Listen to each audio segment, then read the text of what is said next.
you now have these players who are more affordable for less time, and players who are willing to bet on themselves, preferring to do those 1-year deals that have those void years that have more money up front but are cap compliant.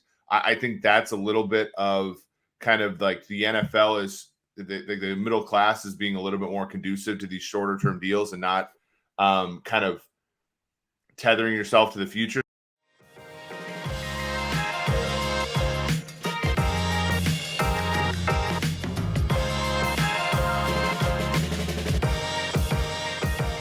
Welcome to Unexpected Points. I am your host, Kevin Cole. Today I'm joined by an esteemed guest who has been a frequent guest on this podcast, Eric Eager of Sumer Sports. He hosts a podcast over at Sumer Sports along with Thomas Dimitrov, former GM of the Falcons, who is now CEO of that company. He's putting out a lot of great content, and they're starting to ramp that up quite a bit on their site. Everyone should check out and follow Sumer Sports on social media. And of course, if you have not listened to this podcast before, you're tuning in to hear Eric, check out some of my content. Subscribe to this. Also look for the unexpectedpoints.substack.com, where I have a lot of detailed information as far as different analyses that I put forward. I have the improvement index going right now, which gauges a point differential gains and losses for teams based upon different moves they're making this offseason. I'm going to rate all of the different free agency transactions versus expectation, how much they're paying for them, grade out the teams based upon that pretty soon. And as we get into draft season, hashtag SZN, going to be doing running back, wide receiver, pre-draft models using a lot of data from Benjamin Robinson, who is the Grinding the Mocks guy who collects all of the mock draft data, the best, most accurate forecast for where players are going to be going. All that will be part of the research that I'm putting out this offseason. Also go to YouTube. I'm playing this recording on YouTube. If you prefer to look at it that way, I have the Unexpected Points is on YouTube. If you have any questions for me, follow me on Twitter at Kevin Cole __ or email me unexpected_PTS@gmail.com. Actually, you know what? It's just unexpectedpts@gmail.com. Anyway, let's get to the interview, where it's a little wide ranging. We're all over the place a little bit here, which I like to do with my friends, and it also gets into a lot of macro topics on free agency, trades, and offseason value, and of course, a little bit of Aaron Rodgers discussion at the end, where Eric pushes back against my idea that the Jets have most of the leverage in this conversation. All right, let's get there. All right, you good to go, or you work? Are you working at the same time here? No, I'm good. I'm just the guy I do the Chiefs podcast with is pissed off at me for making fun of one of the other Chiefs podcasts last week. So how do you keep them all straight? I know. I'm just well, what do you? Let's start with this. Maybe I'll just roll this into the podcast. What are we making fun of the Chiefs podcast for right now? And since you are an adopted Chiefs fan, true Vikings fan, but we'll say Chiefs. Yeah, the paraphernalia does not. The costume does not. Although does not reveal the true Clark Kent underneath. I can't flex on air. This is the time Kwesi put me out on the field right here. Oh yeah, that's true. Yeah, just for anyone listening here, Eric is showing off all of his different swag that he's there.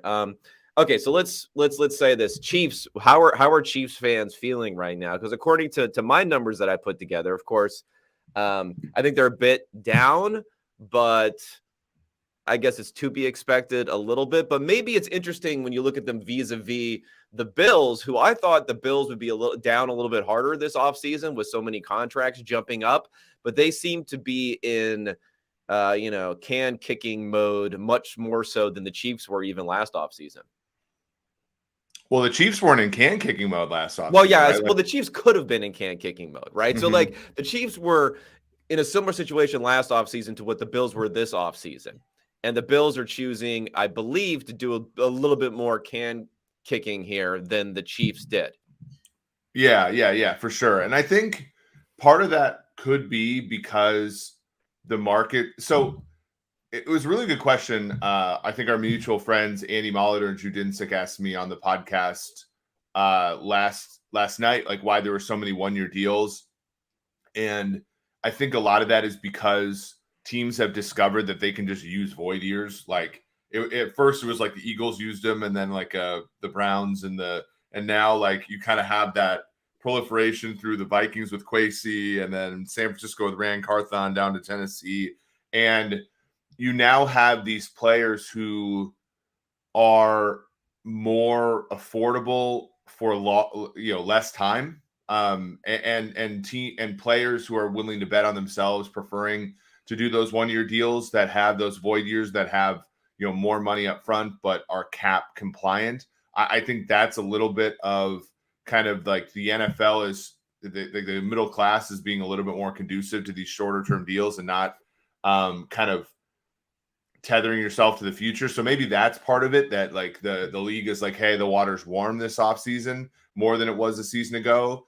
There's also the fact that, I always contend that if the Chiefs didn't win the Super Bowl in 2019, that they would not have traded Tyreek Hill. I think that having a Super Bowl in your back pocket helps you make more decisions like that. And the Bills, like, unfortunately, because I think the Bills are great. I believe that they should have been the favorites going into last year and all of that. Like, I think that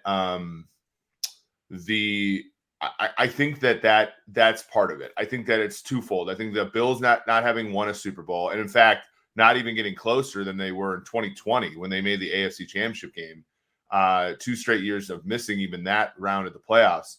As along with the fact that I think teams are starting to realize that they can like manipulate the cap even more with these void years, I think is contributing to teams being a little bit more shove the chips into the middle than they normally would be. Yeah. Well, let's unpack this a little bit. I mean, I have, maybe second to the Sumer Sports podcast, but I was gonna say I have the most knowledgeable listeners. Well, maybe third to the Jason Fitzgerald podcast when it comes to the cap out there. But just to clarify a little bit here, just to make sure everyone's on board here. So, like, if you were going to pay 1-year contracts in the past, would be the least conducive to lowering current cap hit in a way, right? Like you could, because the signing bonus, you amortize it over a number of years, and almost generally always when you're having a longer term contract, you're lowering the cap hit now, you have more cap consequences in the future. You can kind of decide later what you want to do with a player who's likely to maybe decline in that amount of time, whether you cut them, everything else. So now with the void years becoming a thing, you can de facto do a similar thing here where you can lower that first year cap hit. You can have like an APY for a player, but yet have a lower cap number than that APY in the first year. So that's why that makes more conducive. And I agree that's happening a bit. I think it might be happening a little bit too much. We'll see what it comes down to. One of the reasons I'm not super happy about it for some teams is like you can't get comp picks for these guys, right? Because when you release them out of their void years at the end. So I think that'll be interesting for some teams. So I think that's interesting. And the Super Bowl thing, I also think is very interesting because like if you look on the flip side of the Bills not winning, so they project a certain way. I guess the flip side is the Chiefs winning, so they go a certain way. But think about like perception wise. And of course, I'm doing this as a little self-gratuitous sort of congratulations to you and I and others who may have been more anti what the Rams have been doing recently. But it would be like an epic disaster if they had not won that Super Bowl. What is going on here in people's minds for that Tampa Stafford too, by the trade way, and everything else? So, yeah. And Tampa was a little bit more fiscally responsible, than the Rams. Like Tampa always were kind of a pay-as-you-go team, for better or worse, until Brady, and then they partied when Brady was there, and now they're having their hangover. But yeah, I mean, you're really, if you're a Rams or Bucks fan, you're really happy you got those Super Bowls, right? And even not even that, like the Bucks won back-to-back division titles for the first time in franchise history, which is crazy when you think about. So obviously you'd say it was worth it. But calamity is coming. Now, I wrote an article for Sumer Sports on Tuesday that said that looked at kind of the transition probabilities from various stages in football, and it doesn't take that long to get out of this stuff, because you can accumulate draft picks, because the league has instruments like rookie quarterback contracts that can help you get out of these things faster. And there are so many enticing things for elite teams, but even worse for above average teams that draw them down, as we just talked about the Rams and the Bucks. That the space is there for teams to kind of just re-rack and be decent in a couple of years. So I don't think they'll be bad for that long, but it is going to be a rough couple of years for those teams. Yeah, I think that's always been a difference between the NBA maybe concept of tanking or whatever you want to call it versus the NFL, is that it should just be a 1-year deal most of the time, where you clean house and you restart over. Now, it can be worse. I think the Bears and shout out to your boy Thomas Dimitrov, and the Eagles not the Eagles, the Falcons may have had a situation where they kind of couldn't really get out in 1 year. And I think that's very problematic, because when you have a new regime take over and you have to clear the decks in year 2, also it becomes challenging to how do you do that and still survive, because you're not having a window. But the Falcons having to clear things in year 2 was just because they weren't honest with themselves about what year 1 was, right? Because no, I agree. They could have been better. But they were in a little bit of a tough spot. But I think when you look at a team like the Browns, which would have been like a prototypical example of a tank, and you could say, well, they went 0-16 in their second season, so maybe it is a bit longer than we think. But if you just pass aside what the offseason reaction was to what the Browns were doing going into 2017, people were excited about what they're doing. They signed a bunch of big free agents in the 2017 offseason. The Kaiser pick just blew up in their face. So that didn't go well, but they had some big signings in the offseason. They were not releasing players. They were not doing any sort of tanking thing. It just didn't work. And that's kind of how it should always be, I feel like, for a team that wants to rebuild. This should just be a 1-year exercise in the NFL. This is not an NBA thing where you have to take multiple top 5 picks at players and hoping you hit on one. You can build much more effectively in the NFL. Yeah, the hard part of the NFL, and the Bears are seeing this now, is that you can't build effectively through free agency as much as people think, right? Because the reason that you have cap space is because your draft picks 4 years ago didn't work or didn't exist. In the case of the Bears, they traded 2 first-rounders for Khalil Mack, and so those guys, and so in theory, we shout out Jason Fitzgerald. I think he was the first one to sort of document and define what a premium position was. But premium positions are positions that you can't access in free agency. You can't access the top end talent in free agency. So in theory, what you do is you try to access top end talent through the draft. And every 4 years, those guys come up for contracts. You sign them to the big contracts, or you replenish in the draft, and you use your draft capital on non-premium positions like linebacker. Defensive tackle is kind of an iffy one. Guard, center, running back, tight end, safety, right? All those positions that you can access in free agency, even the top of the top end talent.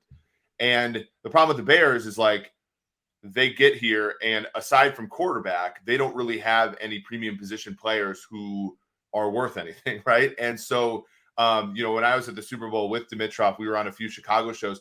I proposed that they go after Brian Burns because I was like, look, you're not going to be able to use all 100 million of those dollars on real players that are going to help you, right? We all remember that Tampa Bay free agent signing when they had Brandon Myers, Clinton McDonald, Michael Johnson, Altron Werner, and they all stood there with their jerseys, and a year later, half of them are gone. It's incredibly hard to do that. And so the DJ Moore acquisition as part of the first pick was great because you use some of your money on a veteran player at a premium position that you weren't able to access in free agency. That to me is the next kind of idea of okay, if these teams tank or have a bleed out year or something like that, you either have to have premium position players on your team, and they have to Laramie Tunsil straight up sat out much of the 2021 season, not injured, just sat. And you got to keep guys like that happy enough that they'll turn around and sign with you a couple years later when you're actually ready to compete. Now, again, questions on whether or not the Texans are ready to compete, but that's part of the problem. The problem is like you have to have premium position players on your team, and in order to acquire them, it's expensive because you have to use draft capital and dollars. Yeah. Okay. So, okay, a couple different things here. I think this is good because this is like a thematic sort of way of looking at like how teams should approach things, and that's generally probably how you and I both like to do things. It's kind of like respecting base rates when it comes to making predictions and other stuff. It's saying, you may have a great opinion about a particular free agent, a great opinion about a particular draft pick, whatever, but if you stick with kind of what the overall trends are, you're probably you're probably going to do better that way than you would it. Now, when it comes to free agency, this is something I've been thinking about more this offseason than maybe even in the past, is because I did these studies looking at which positions are you more likely to be able to find kind of elite talent in free agency. I'm becoming better now with saying if a team overpays for a certain type of position. I had a conversation where I was talking about running back for this, but it doesn't really not running back as much as these other positions, right? Like running back, maybe if it prevents you from drafting Bijan in the first round, then maybe it's okay to overpay. Well, the opportunity cost or the opportunity cost of not signing a running back is possibly touching the stove with one of your assets that could actually acquire a premium position player, right? Like that. Yeah. But I'm just saying, like in free agency, if you even if it's an overspend in a way, if you're spending money on interior offensive line, if you're spending money on maybe tight end, if you're spending offensively, if you're spending money on safety, if you're spending money on linebacker, off-ball linebacker, yeah.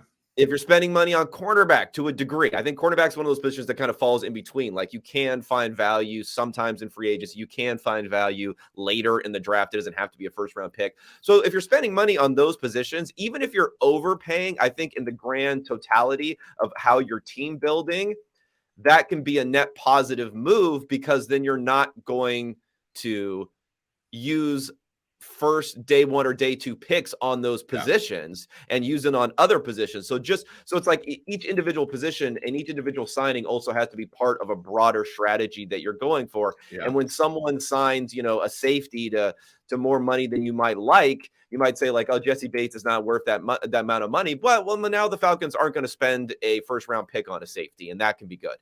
Yeah, I think you make a good point. And part of it is sort of this idea that if you don't hit on your premium position players, nothing matters, right? Like it was sort of the discussion last year about the Jaguars and now they did try to sign premium players in free agency with Christian Kirk and so forth. But ultimately it was one of those like, did you overpay for Christian Kirk? Probably. But if Trevor Lawrence emerges as a real quarterback in the NFL, it's not going to matter. And if Christian Kirk plays up to the value of his contract, but Trevor Lawrence doesn't play up to his draft status, it doesn't matter, right? And I think that's similar to what you're saying is like, okay, if I get Joe Thuney and I overpay for Joe Thuney and Mahomes regresses and he's no longer good enough to elevate the whole team, doesn't matter. If Joe Thuney doesn't play up to 16 million APY, but Mahomes is a god still, it doesn't really matter. And I think that's important. And I think you bring up a really good point. I'm going to bring this back to the Vikings, of course. Of course. Because when we look at kind of the postmortem on signing a mid-tier quarterback, a lot of this pops up because, the mid-tier quarterback exposes a lot of flaws in the weak link systems that can cause errors along the team, right? And I wrote an article, sumersports.com, by the way, if you're interested, on weak link systems. But like, Cousins was like very depressed offensively by guards, and they needed a tight end and all this kind of stuff. But because you were so levered up on his deal, and his deal was one of the more expensive in football, you had to use draft capital on a center in Garrett Bradbury, on a tight end in you never Smith. Have to use draft capital on a center. I'll just say that. But you felt like they in the Cousins era, Davenport at 13 million APY is the most expensive outside free agent they've ever signed, right? Yeah. they felt like because of his lack of room and other things. I mean, they have good players at premium positions. That's one of their issues. Like they're up against the cap every year because they have players who are worth paying. But well, they were also bringing back like Kendricks and guys like that too, correct. which they didn't really need. But you felt like you could not. You were one of the few teams that could not access non-premium players in free agency because you didn't have cap space ever with Cousins. So you were using draft capital to draft Bradbury, to draft Irv Smith, to draft Alexander Madison. That was a one draft, 2019, 3 non-premium positions, boom, boom, boom, 1, 2, 3. And everybody's like, now, like, why is the roster so bad? It's like, well, because you tried to use the draft for something that the draft isn't for, and you used free agency for something free agency isn't for, which is to sign quarterbacks, right? No, but this kind of leads directly into my point, where it's a weird way of saying it's okay to overpay in free agency, because then in a way you almost influence yourself. You almost trick yourself into not doing a bad thing in the draft. Well, there's another way of looking at it, right? Where you could just say, well, just don't do the bad thing in the draft, right? Just, you don't have to, but that's not the way things work, right? And then this Vikings example is a perfect example. You could say, well, we couldn't get a center in free agency, so we didn't have the cash. Like, the smart thing to do is maybe we'll spam like 4th round picks on centers and then figure out how to get one. But teams don't do that. Like, teams will say, well, we're going to draft a center in the 1st round instead. So that's why you kind of have to give credit to something that's somewhat illogical in a way, because it prevents doing something else that's illogical but more damaging. Yeah, and to back it all the way up to like the first point, which is that if you have great players at premium positions, they provide such a surplus that you can, to your point, overspend on players to fortify the weak links, right? So, you think about, and I think about this and like this, I hate to give the Bengals credit for this, even though I do think that they have done some smart things, but you think about Burrow, Chase, and Higgins, right? Burrow, Chase, and Higgins provide, I mean, what, 110 million in value, right? Roughly. Yeah. And you're looking at guys that cost maybe what, 15 to 20 million, not even barely. Yeah. And so that's, a ton of money, 80, 90 million in surplus value. And so you can go and get like, Trey Hendrickson in free agency. You can go and get Orlando Brown in free agency. You can go and even more to your point, the spamming you can do, right, is at free agency level, right? So when they went out, they got Trey Waynes, Chidobe Awuzie, Eli Apple, Mike Hilton, Von Bell, Trey Flowers. I'm trying to think of the other one, Ricardo Allen. They were able to spam the position in free agency, even though all of them cost a little bit more than draft picks. But of course, that cost comes at a little bit more certainty. And you look at one of their defenses, one of the more resilient defenses in the NFL over the past 2-3 years. And the guy that cost them the most money in that acquisition cycle was Trey Waynes, who's the worst of the bunch, right? Ultimately at the end, but you're able to play, I call it a parlay. Drew Dinsick last night called it more of like a round robin, but like, you're in now in a secondary, you're in like a 12 choose 5, which is you have a ton of ways to win that way. And it's because, to your point, you won so much in the draft surplus value on the positions that really matter. And you can then use that and then come back around and maybe overspend or overspam positions that are more accessible. Now, if you really want to stay woke for the Bengals, another wide receiver pick in the 1st round or 2nd round this draft. That's when you stay. That's when you start blowing people's minds, and everyone's like, "Oh, why didn't you we need a tight end or whatever?" It's like, no, don't take a tight end. It's like, I mean, whatever. A tight end can be extremely valuable if they're like one of 2 dudes on the planet or 3 dudes on the planet, but that just doesn't happen that much. But like, it's like to your point. You don't just give up that, right? You don't just give up that. You say again, you know what? We'll take another wide receiver. And if you hit on another wide receiver, oh my God, you have all these options. You can maybe trade Higgins or someone and earn all this draft capital back. You have all these options. Whereas if you hit a tight end, you're like, oh, maybe 2 years from now, we draft a tight end and they'll be an above average tight end to our offense while we're paying Higgins and Chase a combined $60 million a year and Burrow another $60 million himself. And it's like, what's the point? Like, it doesn't matter if you hit on that sort of thing. So that's what I really want to see for teams is I want fan bases, just seething with anger when they continue to draft wide receivers in the second or first round. And then midway through the season, they're looking at their draft. They're like, boy, I'm glad we have this wide receiver, or else we would have been screwed without this wide receiver. Yeah, for sure. And yeah, it's just, we're just starting to get to that point. I think where folks are starting to think about these things as systems where, it's not just about getting the best player. Like I think about Kansas City again. Like I think about this Hopkins and I stuck my neck out there. I don't think they're going to trade for Hopkins. But I also think you think about their system and it's like,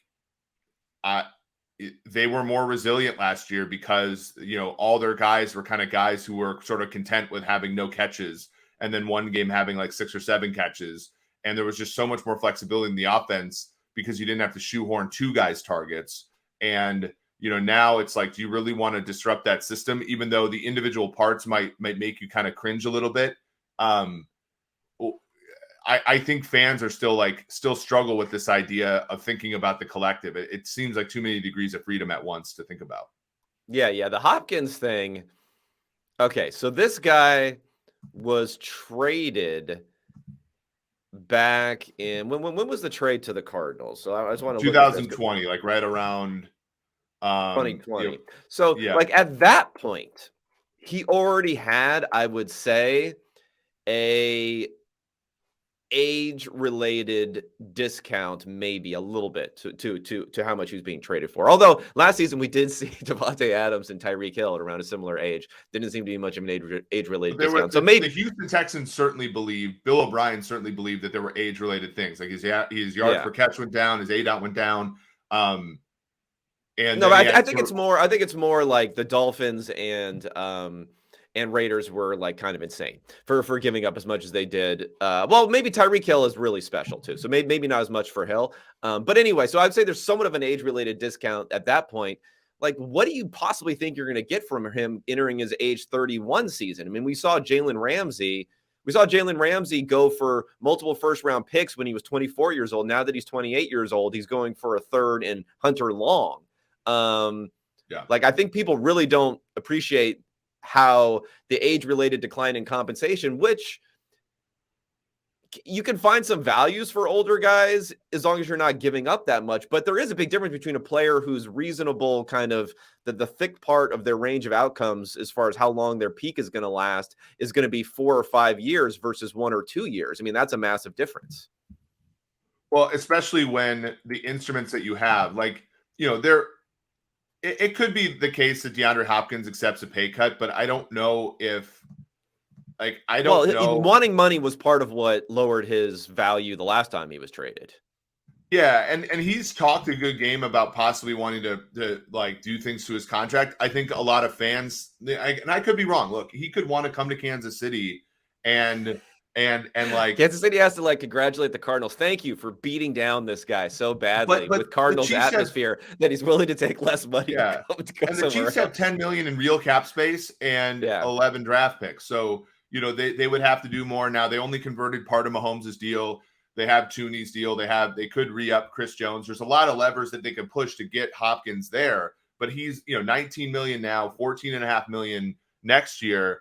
When Hopkins says he's willing to mess around with his money, I think a lot of fans say, oh, that's a pay cut.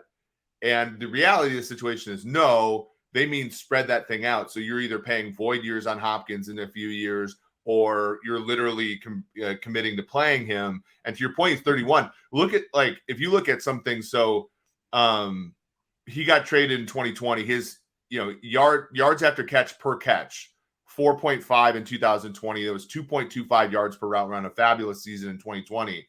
3.3 yards per catch after the catch in 2021. 1.76 yards per route run in 2021. Last year, you had a little bit of an increase, 1.98 yards per route run, but only a 10.7 ADOT and only 2.8 yards per catch after the catch. So you're not like, how many offenses do these contested ball receivers who don't make yards after the catch, how many do they fit into is another good question. And how many do you really want? Like, if you're saying, oh, well, team X will adapt to DeAndre Hopkins, are you really going to adapt to a wide receiver you have to pay a 5th round pick for and reorient their contract, who's 31 years old? Like, I don't think so. And so I think it's a sticky one there. Like, he's probably better off going to but Chicago has wide receivers now. He's better off going to a place that's really trying to rebuild and sort of working that way. Yeah. No, I think Hopkins is the type of receiver who's most valuable if the other receiving options stink, basically. Like, he's a good target hog type of guy. But then if you're a target hog type of guy, like you're saying, and that's the type of place where you're going to thrive. Like, what are you going to give up in draft capital? Because you're probably not a good team. You're like, I'm willing to pay the 19 million, but I'm not going to give up anything in draft capital. So yeah, I could see some team floating something out for him. But again, and maybe I'll just use this as a transition into one of my next thoughts that I was having in this kind of like macro thing of how you view it. Like, right now, trading away a player is like the worst time to trade away a player. And then vice versa, trading for a player, this is the best time to trade a player. And even when it comes to Hopkins, you have all these teams out there who are like, hey, I have these guys on the roster. I made these free agent signings, and I'm going to pretend they're going to work out, even though most of them are going to stink. I'm going to go in the draft. There's, maybe I'll draft a receiver. I don't want to bring Hopkins on when I can get a guy for $1 million in the 3rd round instead. And you have all these things that are like going to go according to plan in your mind right now. And then it all goes to hell during the season. And then you trade, Mohamed Sanu for a 2nd round pick. By the way, co-host of the Sumer Sports Show with Eric Eager and Thomas Dimitrov, who pulled off that heist. No, I agree. I think right now, a lot of people were sort of left standing up in musical chairs, and there's some desperation, in trading. There is some desperation, I think, on both ends. I'm interested. Let's think about Elijah Moore, right? So Elijah Moore just went, and people are like, "Oh, it's a steal. They got fleeced." I mean, I feel like it's just a timing issue, Like, the Jets, they're willing to trade him to someone else. Like, it wasn't like they just called the Browns and then they were like, "Oh, well, you tricked me into thinking that was a good deal. I'm not going to explore trading him anywhere else, and I'm going to trade him." It's just all these other teams are like, we're good right now," even though they're probably not good. Right. And so you're able to get a little bit of a discount. Now, it's interesting that Cleveland, being, I think, one of the smarter teams by all accounts, like, does the pick swap thing. So it makes it look a little bit better for the Jets. But it's really not. It's really like a pretty low pick. I mean, there's desperation to get rid of a player. And it's also one of those where you've just committed to other players via free agency. So Alan Lazard, hilariously, McCole Hardman.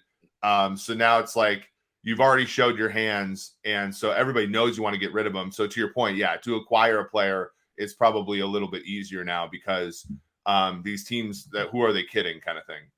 Yeah. And the pick swap thing is great because I think like a way that you can frame it is you're just combining trading down. That's like trading down. It's a trade and it's a trade down in the draft. It's the same philosophy there. If teams are going to overvalue the optics of that 2nd round versus the 3rd round, and that's where you're picking up the value.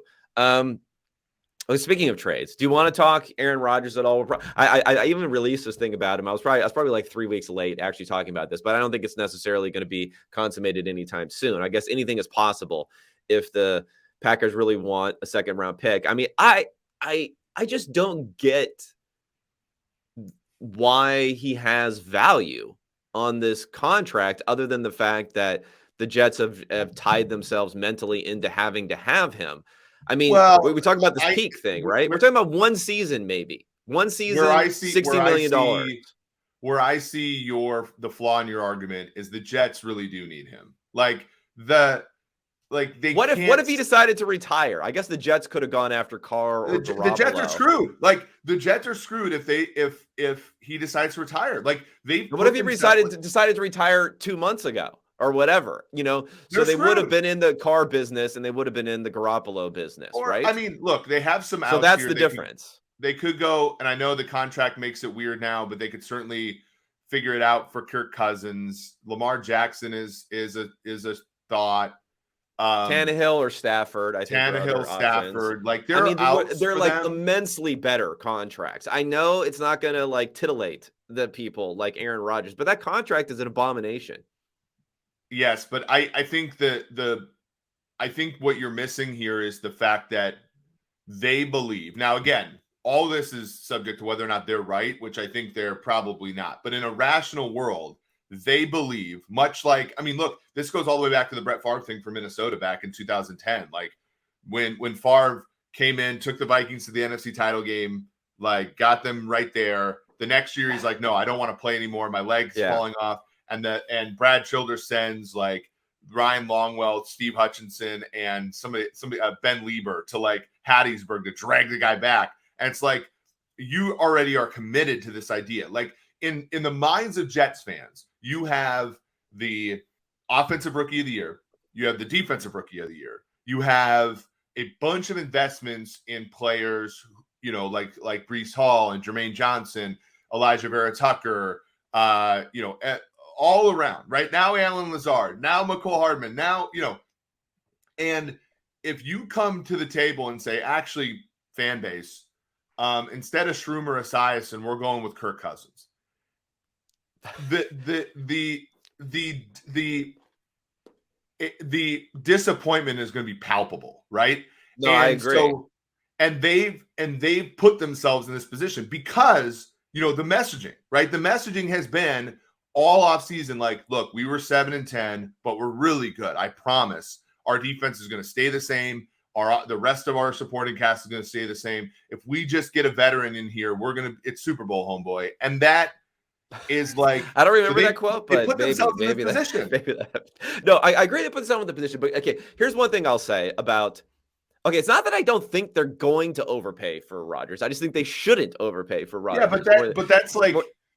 But one thing I'll say. This is something I think teams should maybe do a little bit more often. There's this whole thing of Joe Douglas is going to lose his job if he doesn't get Aaron Rodgers. Okay, what will determine if Joe Douglas loses his job or not is going to be how this team performs next season. Okay, like I understand people will be calling for his head now, but they're not going to fire him this offseason if they don't get Aaron Rodgers. So like if they're bad with Aaron Rodgers this season, they have no quarterback. All their guys just got older. They have $50 million of dead money for the next 2 years. They have to work off because it's Aaron Rodgers deal. Guess what? Joe Douglas is probably getting fired anyway. So if they're bad, he's getting fired. If they're good, he's not getting fired, and everyone will forget about the whole Aaron Rodgers thing if they actually are good. Now, how do you get to good? I agree, it's more difficult without Aaron Rodgers, but it's not as big of a delta as what some people are thinking, and I think people are underappreciate the short-term disappointment versus what is actually going to drive him out of a job, and that is what happens over the course of the season. Yeah, but that's look at the probability distribution though. If they go with like, I think they painted themselves where a 9-8 season gets them all makes the playoffs. If they make the playoffs, I think they'll be okay. Yeah, probably. But in the AFC, can you really like the AFC quarterbacks in the playoffs last year were Lawrence, Herbert, Burrow, Mahomes, Allen, Tua. Like, are you really competing in that realm, right? Like, I see their thing where anything in this mediocre realm is whatever, right? Like it all it does is prolong them for a year. And we know, and again, this is the article I wrote on sumersports.com. It's like, there's so much transiency in being even above average, right? And below average is going to get you fired if you're there for long enough. So for them, if I think about Douglas and Salah, I'm thinking they got to look, however small that probability is, right? If it's 10%, if it's 25%, if it's 30%, if you have a great season, right, that gets you into that basin of contenders, Super Bowl contenders, you can get half a decade of job security out of it, right? And that to me, like that might I be a think little about bit even like, overstated. I mean, but yeah, you can get a couple we look years at out of it. Yeah. we like the average general or the median general manager gets 3 or 4 years, right? My boss Thomas, CEO of Consumer Sports, like he had 12 and a half. Well, how did he get 12 and a half? He took his first team to the NFC title game and and then they bottomed out. Then he took his second team to the Super Bowl and then they bottomed out. But after they bottomed out, he got 4 more years, right? Like, and again, like that mountaintop, like they don't fire you that much. Like now, Brad Childress is the counterexample. When that thing went south in Minnesota with Favre, they fired him like 1 year into its extension. But like the way for these two guys, Salah and Douglas, to get an extension is to get to the somewhere close to the top of the mountain and get and that's I think what they're shooting for. I don't think that they're trying to percolate, because the only way out of this percolation is to draft a quarterback and for him to be good, or to have a great quarterback. And like, I don't think that they can sell to their fan base drafting another quarterback after Darnold and Wilson. All right. Well, I guess, I mean, I'm kind of like, fan base, chill out. But okay. But also, so with this in mind, your take on the whole situation, you are Joe Douglas, who obviously he's not an independent actor in this whole thing. Woody Johnson, everyone else is really driving the boat here, driving the car, whatever you want to say, driving the jet, flying the jet here.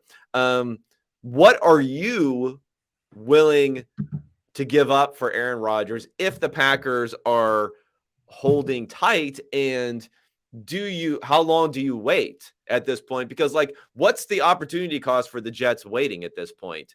Nothing, right? I mean, the opportunity cost could be in the draft. If they don't take a quarterback in the draft thinking they might still get Rodgers, that's an opportunity cost.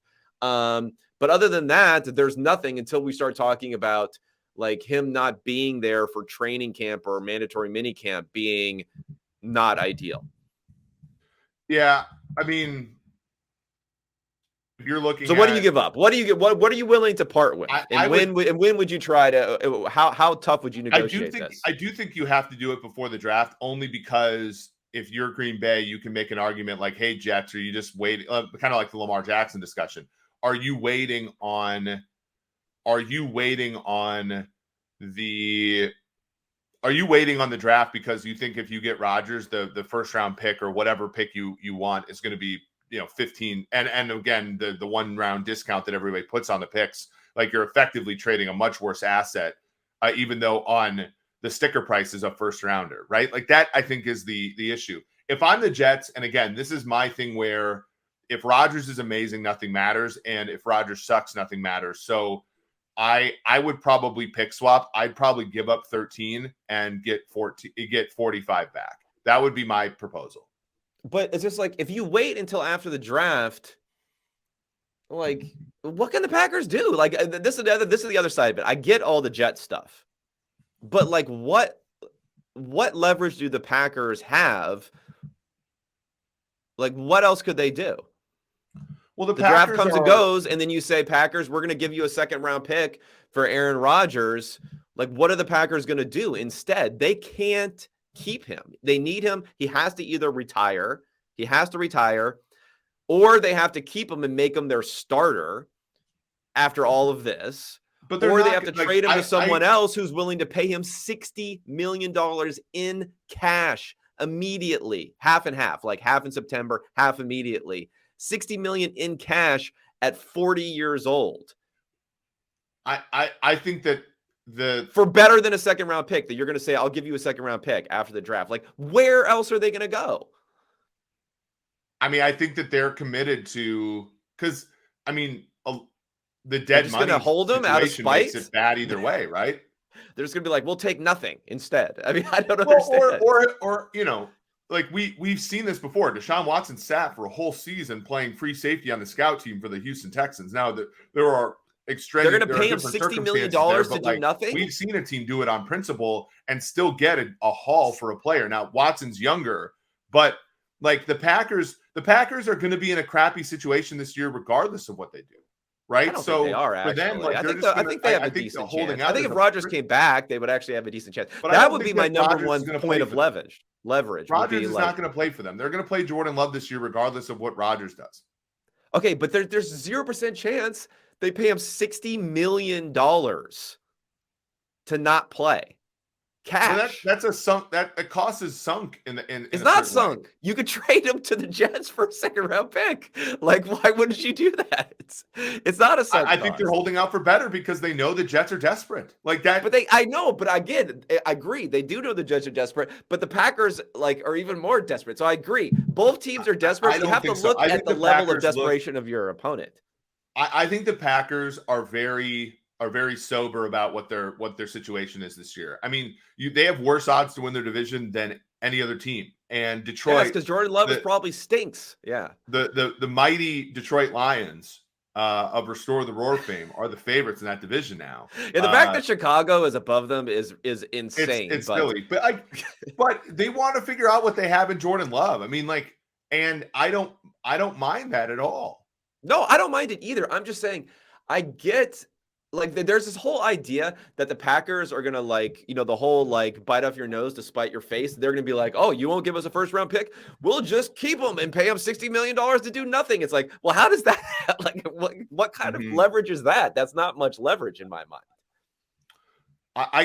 I get what you're saying. I think, though, that the Jets have painted themselves in such a corner that for Douglas and Salah to get contract extensions, Aaron Rodgers is the only path. Realistically. And you have to think about it this way. Do the Jets have another plan in place if they don't? I would say, maybe some of the other teams would say, think about the Ravens. The Ravens very clearly have a idea of what they're doing if another team poison pill Lamar. They knew exactly what those probabilities were, how likely they were, and what their ultimate decision had to be after that. I think that I would be surprised if the Jets had a backup plan now. And so if you're the Packers and knowing that, you're like, we're gonna wait out the Jets. We're gonna lean on them until they break, right? I guess I just think there's a difference between having bad backup plans, which would be the Jets. They have bad backup plans, but they're not going to fold the franchise, right? If they can't get rid of Rodgers, and having insanely bad backup plan, insanely bad backup, almost untenable. There is no backup plan for the Packers. And so I think that's where I see the delta. That's where I see the delta there, where if the Jets say trade Aaron Rodgers to us for a second round pick, on June 2nd, you can June 1st them. You can spread out the cap hit for a second round pick, or else we're signing someone else and we're done. This is your deadline. I just don't know how the Packers can't now the Packers can be tough, right? Or cannot break. But if you legitimately say this is it, deadlines, people can be really, really tough until the deadline hits, and then when the deadline hits, all your cards are out. You got to flip over your cards and it's done at that point. I just don't know how the Packers say, you know what, we'll just cross our fingers and hope a quarterback gets injured and there's a team that wants to pay Aaron Rodgers $60 million to play this season. Yeah. For better than a second round pick. I mean, I just think that the Jets are far more committed to this than all of our assumptions would even be able to understand. Yeah, no, I think they are committed. I mean, I agree. I guess you could say Wilson gets traded for a ton, even though it's he was only going to want to go to the Broncos anyway, so the Broncos had leverage. But Wilson's 33 and not 40, and I think that made kind of a big difference there. Anyway, I know you got to get going. I don't know if we even discussed anything of actual free agency substance, but we got some good macro topics in here. What do you want to plug, even though you've been carefully plugging multiple times during the course of the podcast like a true professional? Yeah, the Sumer Sports Show with myself and Thomas Smitroff, Mondays and Wednesdays, wherever you get your podcast. You guys were talking about quarterbacks last night. I haven't listened to it yet. Yeah, we were talking about Stroud, Richardson, Young, and Levis. That was pretty good. But Thomas was not part of. He didn't draft Matt Ryan, did he? That was his first draft pick. Oh, it was. Okay. I wasn't sure if that was him or not. So Matt Ryan, the number 3 pick in that draft. So correct. I'm not sure who was 1 and 2, but they're, kicking themselves. Yeah, it was like 2 Longs, right? It was like Jake Long and Chris Long, right? Yeah. And then it was Matt Ryan. And then that was a team, by the way, the Falcons in Thomas's first year. They were 3-point underdogs at home to a Detroit Lions team that would end up not winning a game. So that's how little people felt about. Well, yeah, Thomas. I mean, Ryan must have been offensive rookie of the year that year. Yeah, they went 11-5 and got a wild card.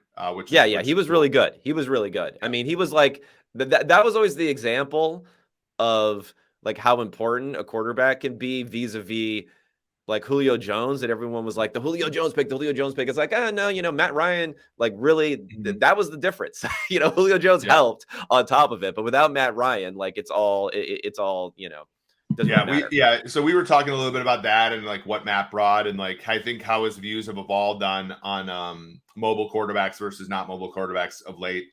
Hey, Matt Ryan, Jets, let's do this.